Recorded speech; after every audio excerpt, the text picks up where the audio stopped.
Hi friends, you welcome back in global science academy. मैं मन्नू कुमार और 2 फरवरी को बिहार बोर्ड 12वीं परीक्षा में पूछे जाने वाले फिजिक्स के प्रश्नों के लिए काफ़ी बेहतरीन मॉडल सेट लेकर के आया हूं, जो बिहार बोर्ड द्वारा ऑफिशियली इसको जारी किया गया है। काफ़ी इम्पोर्टेंट प्रश्न इसमें शामिल किए गए हैं। हो सकता है कि पहले से आप इन प्रश्नों का उत्तर जानते भी हो। जानते हैं तो और अच्छी बात है, क्योंकि आपका रिवाइज हो जाएगा।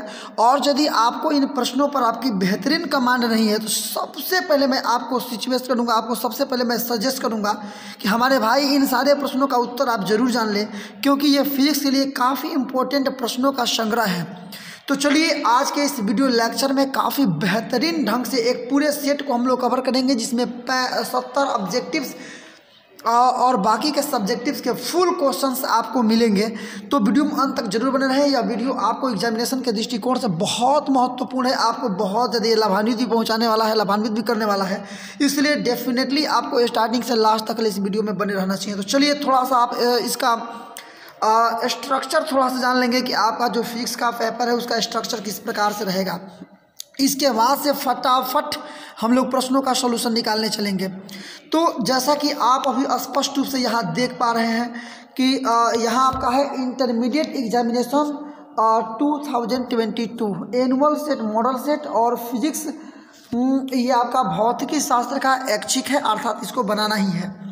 इसके बाद थोड़ा सा स्ट्रक्चर देख लीजिएगा आप इसका। तो स्ट्रक्चर में कुल 96 क्वेश्चंस रहेंगे, ये आपको जनरली पहले से पता होंगे, जिसमें 70 ऑब्जेक्टिव रहेंगे। इसमें से 35 प्रश्नों का उत्तर करना है आपको। 20 लघु उत्तरीय रहेंगे, जिसमें से केवल 10 प्रश्नों का उत्तर करना है, और 6 दीर्घ उत्तरीय रहेंगे, जिसमें केवल 3 प्रश्नों का उत्तर करना है। कुल मिला जुला करके 48 प्रश्नों का ही उत्तर आपको देना है। इन 48 प्रश्नों में से 35 ऑब्जेक्टिव हैं और 10 लघु उत्तरीय हैं और बाकी के 3 दीर्घ उत्तरीय हैं। तो चलिए, इन सब प्रश्नों का उत्तर आप इस वीडियो के माध्यम से काफ़ी आसान भाषा में, वो भी प्रयास मैं करूंगा कि 100% आपको सही और करेक्ट आंसर बताऊं।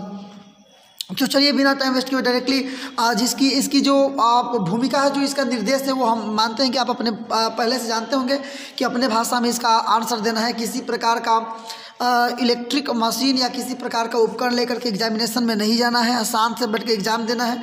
ये तमाम चीज़ें आप पहले से जानते हैं। और OMR शीट पर ऑब्जेक्टिव प्रश्नों का साफ साफ आंसर कलर करना है, ये सारा आप जानते हैं। इसलिए चलिए, मैं डायरेक्टली स्टार्ट करता हूँ क्वेश्चन नंबर 1 से, क्योंकि मैं ट्राई करूँगा बाबू ना कि कम समय में आपको बेहतरीन कंटेंट दूँ और सारे प्रश्नों का बेहतरीन आंसर मैं आप तक पहुँचाऊँ। तो चलिए, ऑब्जेक्टिव सेक्शन, ये जो पूरा आपका प्रश्न पत्र रहेगा वो खंड अ और खंड ब।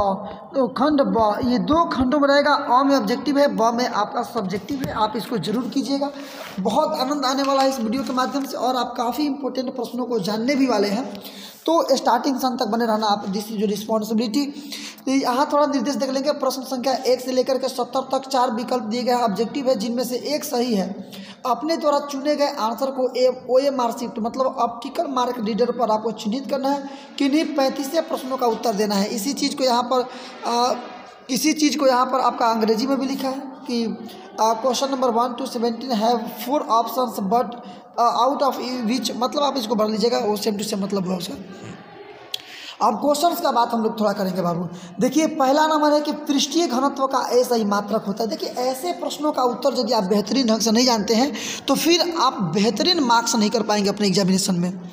तो प्रश्न आपका बोल ही रहा है यहाँ पर क्या कि पृष्ठीय घनत्व का ऐसा ही मात्रक क्या होता है। सही आंसर है इसका number B, coulomb into metre square, मतलब इसका होता है cm²। तो इसी को हिंदी में कन्वर्ट कीजिएगा तो coulomb metre square, number B आपका सही आंसर रहेगा।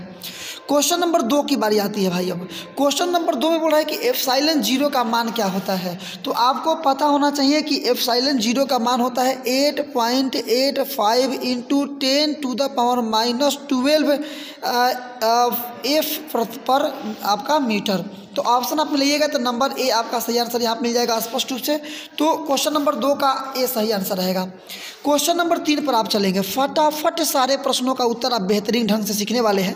क्वेश्चन नंबर 3 को यदि आप देखते हैं तो यहाँ बोल रहा है कि आवेश Q और दूरी R विद्युतीय तीव्रता के मान के निम्नलिखित में से कौन सा सही है। तो यहाँ आवेश Q है और जो दूरी है वो R है।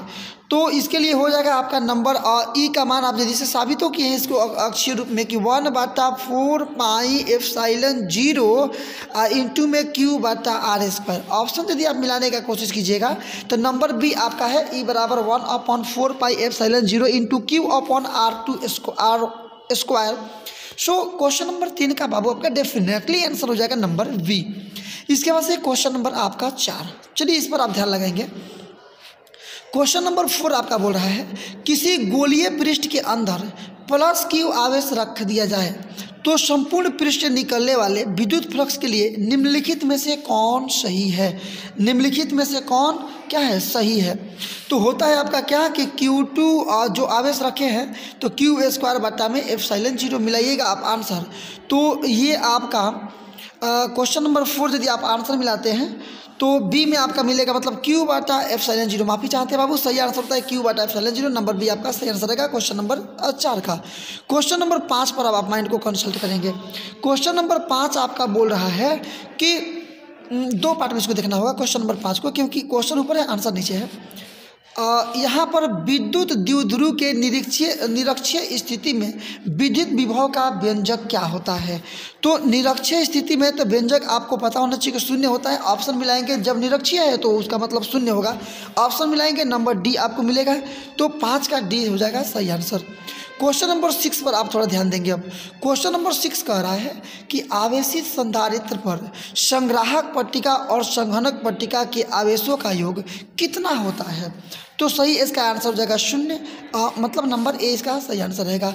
यदि पॉसिबल हो आप पहले से आंसर इसका लगा पा रहे हैं तो ये अच्छा संकेत है बेस्ट तैयारी की। लेकिन मैं रिवाइज करने का कोशिश करूंगा कि रिवाइज आपको करा दूं। सो आपको भी डेफिनेटली मेरे साथ लग करके रिवाइज करना होगा हर एक प्रश्नों को। क्वेश्चन नंबर 7 आप देखेंगे आवेश की बीमा क्या होती है। क्वेश्चन नंबर 7 देखेंगे आवेश की बीमा आपको पता है कि AT होता है। ऑप्शन मिलाएंगे नंबर ए आपका सही आंसर होगा, आवेश की बीमा AT होगी। क्वेश्चन नंबर इसके बाद से आप देखेंगे 8। क्वेश्चन नंबर 8 आप देखते हैं निम्नलिखित में किस राशि का मात्रक वोल्ट बटा मीटर होता है। निम्नलिखित में किस राशि का मात्रक, ये तो वोल्ट बटा मीटर किसका होता है तो विद्युतीय क्षेत्र बराबर होता है वोल्ट बटा में मीटर।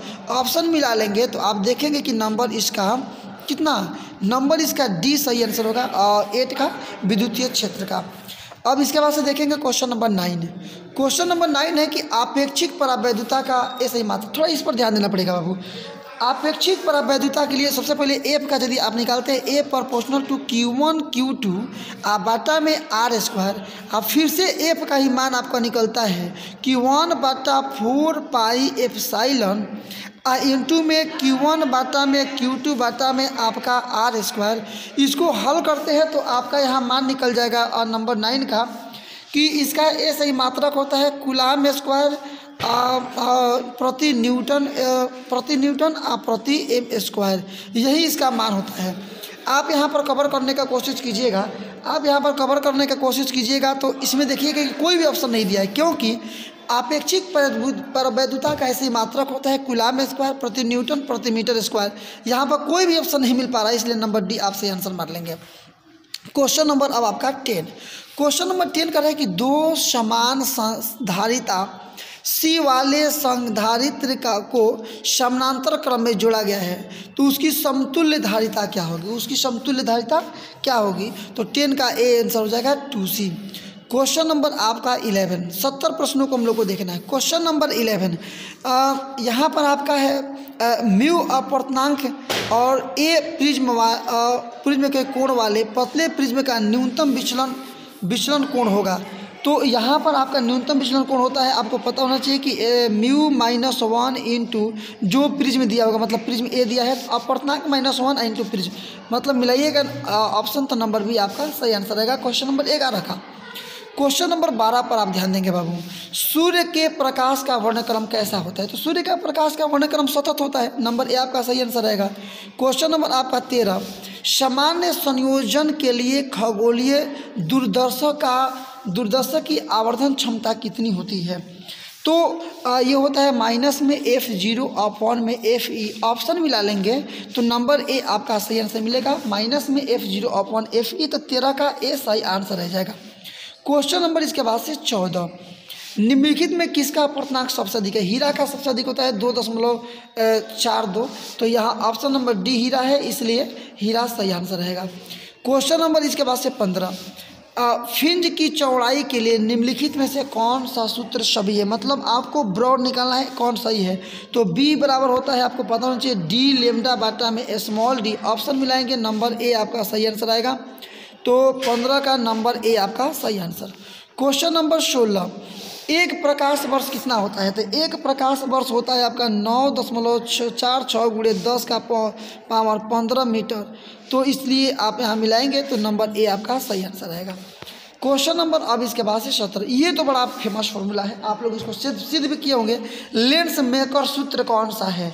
तो लेंस मेकर सूत्र क्या होता है? 1/f इंटू μ2 बाटा में μ1 माइनस 1 इंटू, फिर अब प्रतिरोधों का संयोजन 1/r1 माइनस में 1/r2।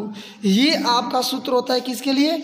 तो लेंस मेकर सूत्र इसको बोलते हैं, इसलिए नंबर ए में दिया है, ए आपका सही आंसर रहेगा 17 का। क्वेश्चन नंबर अब 18, निम्नलिखित में से कौन सा पानी का अपर्तनांक सही है? मैंने पानी का अपर्तनांक कितना होता है? तो पानी का अपर्तनांक 1.33, आपके तेल का 1.36, इसलिए नंबर ए डी आपका सही आंसर रहेगा। क्वेश्चन, सामान्य नेत्र के लिए न्यूनतम दूरी 25 सेंटीमीटर, डी सही आंसर रहेगा। क्वेश्चन नंबर 20, अब थोड़ा फटाफट हम लोग मैनेज करेंगे। निम्नलिखित में कौन कुशी का समीकरण है?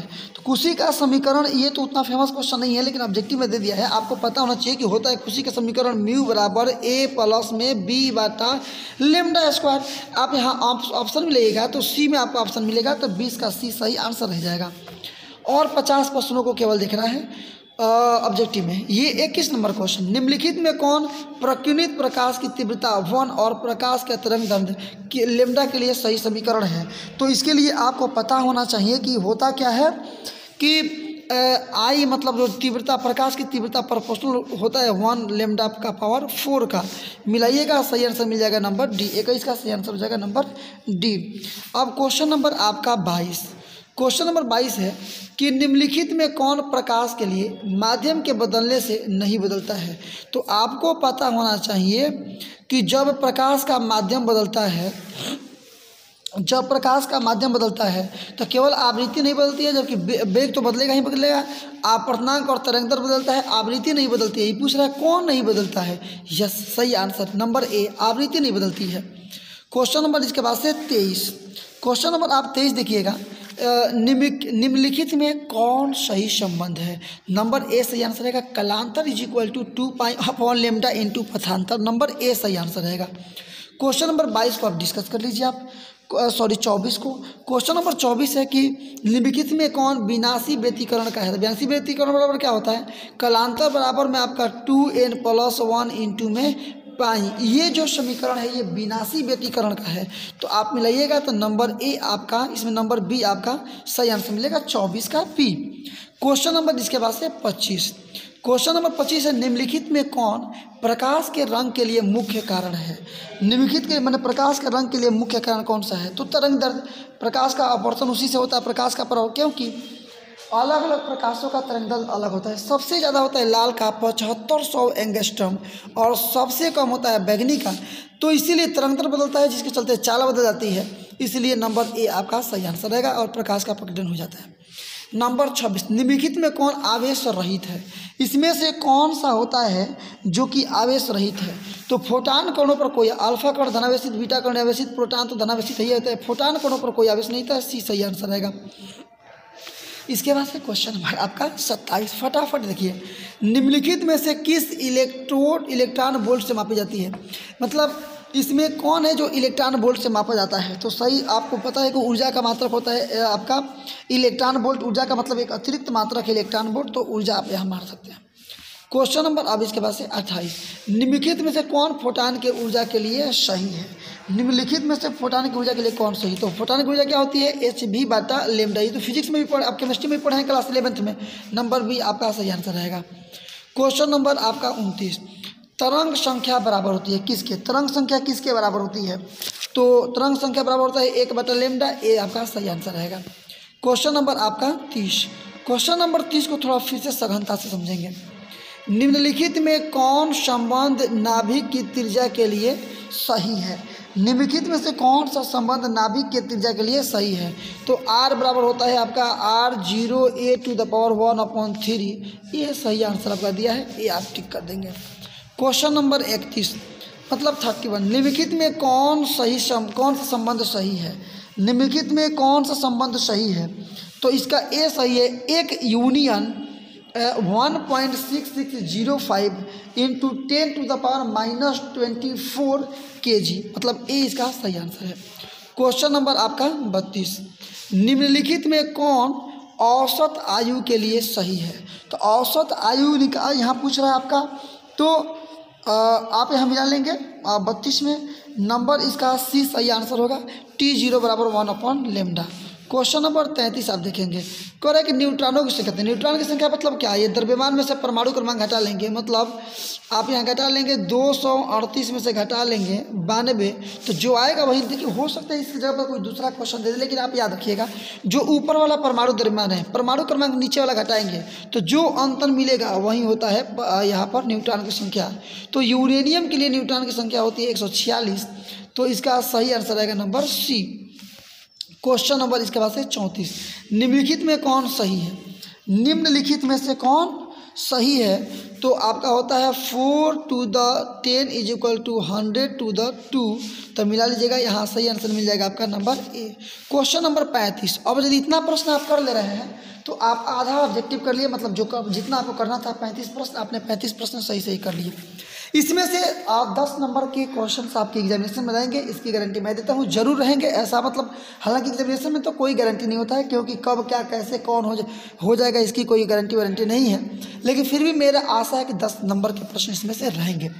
द्विआधारी संख्या 1 + 10, ये तो आपका आराम से मिला जाएगा, नंबर सी। इस प्रकार से आपने 35 प्रश्नों को कर लिया। अब और बाकी के 35 प्रश्नों का केवल उत्तर आपको करना है, निकालना है। क्वेश्चन नंबर अब आपका 36 मतलब 36, ये कह रहा है ना कि थोड़ा सा इसको नीचे स्क्रॉल करना पड़ेगा। ये कह रहा है कि और गेट के लिए मिला लीजिए, और गेट के लिए बूलियन व्यंजक है। और गेट के लिए बूलियन व्यंजन क्या होता है?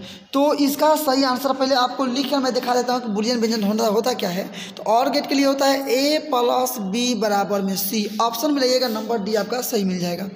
क्वेश्चन नंबर 36 के बाद से अब आपका आ जाएगा 34।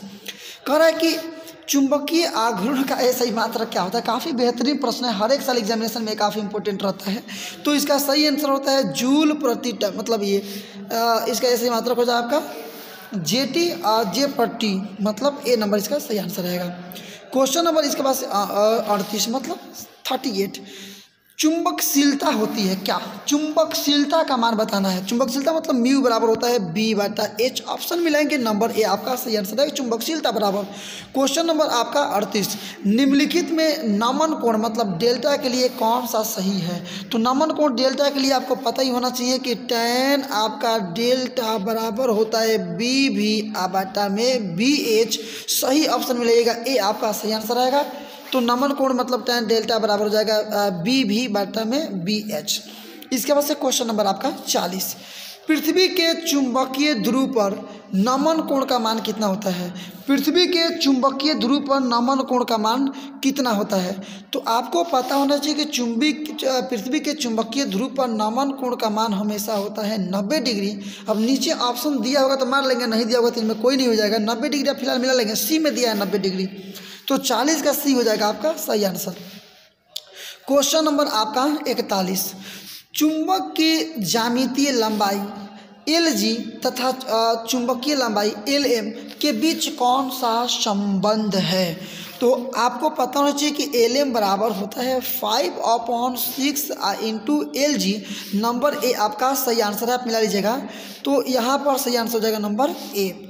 क्वेश्चन नंबर इसके बाद से 41 के बाद से 42, निर्वात चुंबकशीलता मतलब μ0 कितना होता है? निर्वात में चुंबकशीलता का मान होता है μ0 बराबर 4 पाई इंटू 10⁻⁻7 H/m। तो मिला लीजिएगा, ए आपका सही आंसर मिल जाएगा।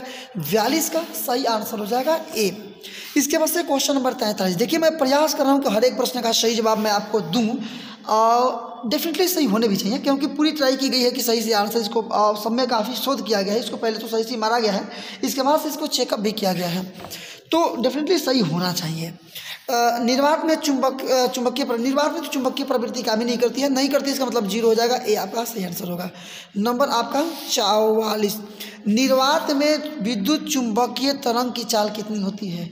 तो निर्वात में विद्युत चुंबकीय तरंग की चाल होती है C बराबर में 1/√μ0ε0। नंबर ए आपका आंसर खुल्ली में दिख रहा है, इसलिए नंबर ए आप सही आंसर मार लेंगे। क्वेश्चन नंबर इसके बाद से आपका 45, एक्स किरणों के तरंग दैर्ध्य का मान होता है। एक्स किरणों के तरंग दैर्ध्य का मान कितना होता है?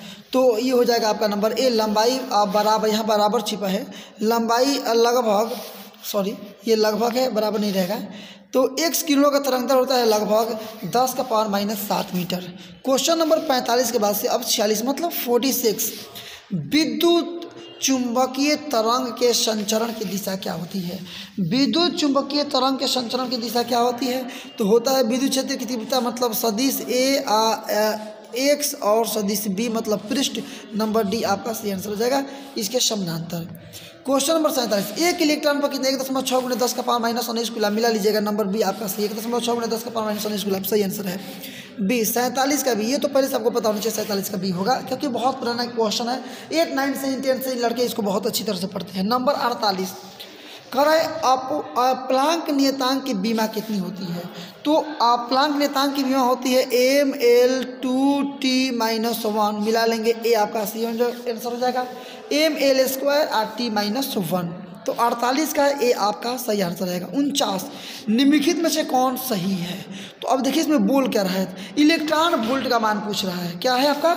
इलेक्ट्रॉन वोल्ट का मान पूछ रहा है। तो आपको पता होना चाहिए कि इलेक्ट्रॉन वोल्ट मतलब 1 EV बराबर होता है 1.6 × 10⁻⁻19 जूल। मतलब वो इलेक्ट्रॉन का आवेश वाला होता है, लेकिन यहाँ पर कूलाम ना होकर के ना जूल होता है, 1.6 × 10⁻⁻19 जूल। तो मिला लेंगे आप, याद रखिएगा इलेक्ट्रॉन वोल्ट वाला वही होता है, केवल जे के जगह पर सी की जगह पर क्या रहता है, जे रहता है, मतलब नंबर ए आपका सही आंसर रहेगा। क्वेश्चन नंबर 50, रेडियोधर्मी क्षय के लिए व्यंजक कौन सा है? इसमें से कौन सा है जो रेडियोधर्मी क्षय के लिए व्यंजक है? तो n बराबर n0e⁻⁻ मतलब 50 का सही आंसर हो जाएगा ए। और केवल ऑब्जेक्टिव में 20 प्रश्न बचे हुए हैं। क्वेश्चन नंबर 51 देखेंगे आप, निम्नलिखित में लैम्डा कण के लिए कौन सही है? निम्नलिखित में लैम्डा का मतलब लैम्डा कण में क्या क्या होता है? तो लैम्डा कण में 2 प्रोटॉन होते हैं, 2 न्यूट्रॉन होते हैं। ऑप्शन नंबर बी में दिया है कि 2 प्रोटॉन और 2 न्यूट्रॉन, इसलिए आपका बी नंबर सही आंसर हो जाएगा 51 का। क्वेश्चन नंबर आपका 52, संभव कक्षाओं में इलेक्ट्रॉन का कोणीय संवेग कितना होता है? तो कोणीय संवेग एल बराबर होता है NH/2π, और BCD जो भी दिया होगा NH/2π वही सही होगा। तो मिला लेंगे, ए में ही मिल गया, एल बराबर NH/2π, ए आपका सही आंसर हो जाएगा 52 का। क्वेश्चन नंबर अब 53 पर आप चलेंगे, कैथोड किरणें समूह होती है किसका? तो देखिए कैथोड किरणें जो है वो ऋणावेशों का समूह होती है, मतलब इलेक्ट्रॉनों का समूह होती है। तो एन में इलेक्ट्रॉन दिया है तो सही आप आंसर कर लेंगे। क्वेश्चन नंबर इसके बाद से 54, परमाणु के नाभिक में या परमाणु में अवस्थित मूल कण क्या क्या होते हैं? तो परमाणु में क्या क्या होते हैं? परमाणु में आपके पता होना चाहिए कि इलेक्ट्रॉन नाभिक के चारों ओर चक्कर लगाते रहते हैं, और प्रोटॉन तथा न्यूट्रॉन परमाणु के नाभिक में होते हैं। प्रोटॉन और न्यूट्रॉन एक साथ दिया है, नंबर सी मार दीजिएगा। हालांकि इलेक्ट्रॉन प्रोटॉन न्यूट्रॉन दिया होता तो सबसे सही होता, नंबर सी को सही आंसर हम लोग टिक करेंगे। क्वेश्चन नंबर इसके बाद से आपका 55, निम्नलिखित में कौन किर्कहाफ के प्रथम नियम में संरक्षित होता है? निम्नलिखित में कौन किर्कहाफ के प्रथम नियम के लिए संरक्षित होता है? सही आंसर हो जाएगा बी, क्योंकि किर्कहाफ का जो पहला नियम है वो संवेग संरक्षण के सिद्धांत पर, मतलब आवेश संरक्षण के सिद्धांत पर है। तो नंबर बी आपका सही आंसर रहेगा। इसके बाद से 55 के बाद से क्वेश्चन नंबर आपका 56 मतलब 56, आर त्रिज्या वाले वृत्ताकार कुंडली के केंद्र पर आई विद्युत धारा प्रवाहित की जा रही है, तो चुंबकीय बल का क्षेत्र क्या होगा? तो यदि विद्युत धारा आई है और त्रिज्या उसका आर है, तो यहाँ पर विद्युतीय जो चुंबकीय बल है इसका मान होना चाहिए आपका μI² में त्रिज्या मतलब आर। नंबर बी वाला ऑप्शन यहाँ मिल रहा है, आप देख पा रहे हैं स्पष्ट रूप से। तो इसका नंबर बी वाला आंसर मिल जाएगा μI² आर। क्वेश्चन नंबर 56 के बाद से 57, निम्नलिखित में कौन सही है? तो 1 किलोवाट घंटा बराबर 3.6 × 10⁻⁶ जूल। ये तो बड़ा फेमस क्वेश्चन है, क्लास 10 में। किलोवाट घंटा है कि यदि किसी पर्पज से 1000 वाट की विद्युत धारा प्रवाहित हो रही तो उसको 1 किलोवाट कहते हैं, और यदि 1 घंटे तक पढ़े तो 1 किलोवाट घंटा कहते हैं, बराबर होता है 3.6 × 10⁻⁶ जूल। इसलिए 57 का नंबर ए आपका सही आंसर रह जाएगा। क्वेश्चन नंबर 58, निम्नलिखित में कौन सही है? तो इसका ए हो जाएगा 1 टेस्ला बराबर 1 इनवर्स प्रति मीटर। इसके बाद से क्वेश्चन नंबर आपका 59, आदर्श वोल्टमीटर का प्रतिरोध कितना होता है? आदर्श वोल्टमीटर का प्रतिरोध अनंत होता है। नंबर डी आपका सही आंसर रहेगा। क्वेश्चन नंबर 60, एमीटर की विद्युत सुग्राहिता होती है। एमीटर की विद्युत सुग्राहिता कितनी होती है? सही आंसर हो जाएगा ए, विक्षेप बट्टा धारा। क्वेश्चन नंबर इसके बाद से 61, स्व उत्प्रेरक का ऐसे मात्रक क्या होता है? स्व उत्प्रेरक का ऐसे मात्रक क्या होता है? तो स्व उत्प्रेरक ऐसे मात्रक होता है हेनरी। आप मिला लीजिएगा, ए में कूलाम, बी में वोल्ट, 3 में ओम और 4 में हेनरी, मतलब डी आपका सही आंसर रहेगा हेनरी। क्वेश्चन नंबर अब 62, करें कि निम्नलिखित में प्रत्यावर्ती धारा के लिए कौन सही है? तो प्रत्यावर्ती धारा के लिए होता क्या है कि IRMS बराबर में 0.7007 I0 मिला लेंगे। ए आपका सही आंसर दिख रहा है, इसलिए ए हो जाएगा आपका सही आंसर। क्वेश्चन नंबर आपका 53, निम्नलिखित में प्रेरित प्रतिघात के लिए कौन सही है? निम्नलिखित में प्रेरित प्रतिघात के लिए कौन सही है? ए होगा आपका XL = ω/L। क्वेश्चन नंबर आपका इसके बाद से ये 64, निम्नलिखित में प्रत्यावर्ती धारा परिपथ में केवल संधारित्र C रहने पर विद्युतीय प्रतिघात का मान कितना होगा? तो केवल 64 का आंसर हो जाएगा नंबर ए, XC बराबर 1/ω/C। नंबर ए आपका सही आंसर रहेगा। क्वेश्चन नंबर आपका 65, LR ये परिपथ का मतलब संयोजन है। LR परिपथ का प्रतिबाधा कितना होता है, मतलब प्रतिरोध कितना होता है? तो इसका होता है Z = में R² प्लस में ω/L²। नंबर सी आपका दिखाई दे रहा है, सी को आप सही मारिएगा। क्वेश्चन नंबर इसके बाद से आपका 66, प्रत्यावर्ती परिपथ में 220 वोल्ट का शिखर मान होता है कितना? तो 220 केवल रूट जुड़ जाएगा इसमें, मतलब 220 गुणे में √2 वोल्ट, मतलब बी नंबर इसका आंसर बन जाएगा आपका। तो बी को आप सही आंसर करेंगे, 220 √2 वोल्ट। क्वेश्चन नंबर 66 के बाद से 67, धारावाही प्रेरित में चुंबकीय ऊर्जा कितनी होती है? चुंबकीय ऊर्जा कितनी होती है? तो सही इसका आंसर हो जाएगा आपका 57 का number C, 1/2 LI²। Question number 58, केवल 3 प्रश्न और बचे हैं। चुंबकीय क्षेत्र में धारावाही चालक पर कार्यवाही बल कितना होता है? तो इसका सही आंसर होता है F = I × L सदिश L गुणे सदिश B। मिलाइएगा, नंबर बी आपका सही आंसर मिल जाएगा। नंबर बी इसका सही आंसर रहेगा। क्वेश्चन नंबर इसके बाद से 69, निम्नलिखित में कौन व्यंजक विद्युत शक्ति के लिए सही है? तो विद्युत शक्ति के लिए होता क्या है? तो इसका होता है PR बराबर में V², मैंने P का मान निकालिएगा तो V²/R हो जाएगा। मिला लीजिएगा, तो यहाँ पर हो जाएगा आपका P बराबर V²/R, मतलब नंबर सी। क्वेश्चन नंबर 70 और सबसे लास्ट ऑब्जेक्टिव प्रश्न, ध्यान दीजिएगा। मानव नेत्र की विभेदन क्षमता होती है 1/60 सेकेंड, आपको पता होना चाहिए, सॉरी मिनट, 1/60 मिनट।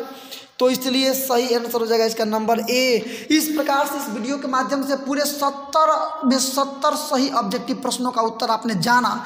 अब बिहार बोर्ड द्वारा जारी किए गए ऑफिशियल मॉडल पेपर में सब्जेक्टिव प्रश्न क्या थे, उसका स्ट्रक्चर क्या था, अब उसको हम लोग डिफाइन करेंगे। तो चलिए स्टार्ट करते हैं सब्जेक्टिव प्रश्नों का डिस्कशन और उसका एनालाइज। तो यहाँ आप देख पा रहे हैं स्पष्ट रूप से काफ़ी बेहतरीन सा पेज आपके सामने खुल चुका है। खंड ब सेक्शन बी, लघु उत्तरीय प्रश्न आपके 20 हैं, 1 से 20 तक लघु उत्तरीय प्रश्न है, जिसमें से केवल 10 प्रश्नों का सही जवाब आपको देना है। प्रत्येक के लिए 2 अंक निर्धारित है, मतलब कुल मिलाकर 10 × 2 मतलब 20 नंबर आपका लघु उत्तरीय प्रश्न है। अब यहाँ मिलाइए, लारेंज बल से आप क्या समझते हैं? आप इसका आंसर तैयार कर लीजिएगा, क्योंकि इस छोटे से वीडियो के माध्यम से इसका सही आंसर बताना संभव नहीं है। जो इंपॉर्टेंट प्रश्न है मैं उसको केवल डिस्कस कर दे रहा हूँ, आप देख लीजिएगा, ये सारे प्रश्न हैं। विद्युत द्विध्रुव को परिभाषित कीजिए। ये सही मात्रक के साथ संधारित्र की धारिता को समझाएं। ये आपके 3 प्रश्न हुए। नंबर 4, प्रतिरोधकता से आप क्या समझते हैं? नंबर 5, ए सही मात्रक के विद्युत वाहक बल को समझाइए। नंबर 6, कार्बन प्रतिरोध का कलर कोड से आप क्या समझते हैं? नंबर 7 अन्योन्य प्रेरण क्या है? नंबर 8 चौक कुंडली से आप क्या समझते हैं? नंबर 9 चुंबक के क्षेत्र में 2 मानक स्थितियों को लिखें। नंबर 10 पृथ्वी के चुंबकत्व को समझाएं। नंबर 11 अपवर्तनांक से आप क्या समझते हैं? नंबर 12 संपर्कित लेंस को समझाइए। नंबर 13 निकट दृष्टि के कारणों को लिखें। नंबर आपका 14 इंद्रधनुष कैसे बनता है? नंबर आपका 15 तरंगाग्र को समझाएं। नंबर आपका 16 नाभिक बंधन ऊर्जा को समझाएं। नंबर आपका 17 एंड गेट को समझाएं। नंबर 18 प्रतिचुंबकीय पदार्थ के 2 उदाहरण दीजिए। आराम से दे लेंगे, केमिस्ट्री का भी टॉपिक है। नंबर 19 नमन कोण को परिभाषित कीजिए। नंबर 20 अर्धचालक को समझाएं। ये हमको लगता है कि जो लोग पढ़े हैं 20 का उत्तर उन लोगों को पता होगा। फिलहाल यही आपका सही उत्तर है। 20 में से आपको 10 प्रश्नों का ही केवल जवाब देना है। क्वेश्चन नंबर 21 से लेकर 26 तक दीर्घ उत्तरीय प्रश्न है। प्रत्येक में 3 प्रश्नों का उत्तर देने के लिए 5 अंक निर्धारित हैं, मतलब 15 नंबर के ये हैं। पहला है कि किरचॉफ के नियम को लिखें और समझाएं। इन नियमों का उपयोग करके व्हीटस्टोन ब्रिज के संतुलन की अवस्था प्राप्त करें। इसके बाद इसमें से 3 प्रश्नों का ही केवल उत्तर देना है आपको। विद्युतीय द्विध्रुव के कारण किसी बिंदु पर विद्युत तीव्रता का व्यंजक प्राप्त करना है। नंबर आपका 23 अवतल सतह के लिए दिए गए सूत्र मतलब μ2 - μ1 अपॉन r = μ2 - v - μ1 अपॉन μ, इसको साबित करना है। नंबर आपका 24 तरंग सिद्धांत के आधार पर प्रकाश के परावर्तन के नियमों की व्याख्या करें। और गेट और नॉर गेट को समझाएं। क्वेश्चन नंबर 26 और लास्ट निरक्षीय स्थिति में क्षण चुंबक के कारण चुंबकीय क्षेत्र के लिए व्यंजक प्राप्त करें। तो बच्चों इस प्रकार से आपने देखा कि पूरी तरह से हम लोग इसको कवर कर चुके हैं और पूरा आपके प्रश्न कंप्लीट हो चुके हैं। इस प्रकार से इस बेहतरीन वीडियो में आपने इंटरमीडिएट एग्जामिनेशन 2022 के लिए बिहार बोर्ड द्वारा दिए गए मॉडल सेट को आपने देखा। इसमें से कुछ क्वेश्चंस आपके एग्जामिनेशन में रहेंगे ही रहेंगे। वीडियो में अंत तक बने रहने के लिए आपका बहुत बहुत धन्यवाद। ईश्वर से यही प्रार्थना रहेगी कि आपके 10% प्रश्न कम से कम और मैक्सिमम 30% प्रश्न आपको इस वीडियो से रहें, ताकि आपको भी काफ़ी हैप्पी महसूस हो। ऐसा हालांकि इसमें प्रयास भी किया गया है, काफ़ी इंपॉर्टेंट प्रश्न भी इसमें शामिल किए गए हैं। मेरा अंदाज़ है कि मिनिमम 10 मार्क्स के क्वेश्चन आपके इसमें से रहेंगे ही रहेंगे। तो चलिए बस आज के लिए केवल इतना ही। मिलते हैं आगे फिर एक धमाकेदार वीडियो में। इसका फिर से मैं लेकर के आऊँगा आपका जैसे आएगा तो मैं पेपर इसका सॉल्व कराऊंगा और मैं ये भी बताऊंगा कि कितने प्रश्न इसमें से लड़े हैं। तो चलिए आज केवल इतना ही। मिलते हैं अगले धमाकेदार वीडियो में। तब तक के लिए बेस्ट ऑफ लक। जय हिंद।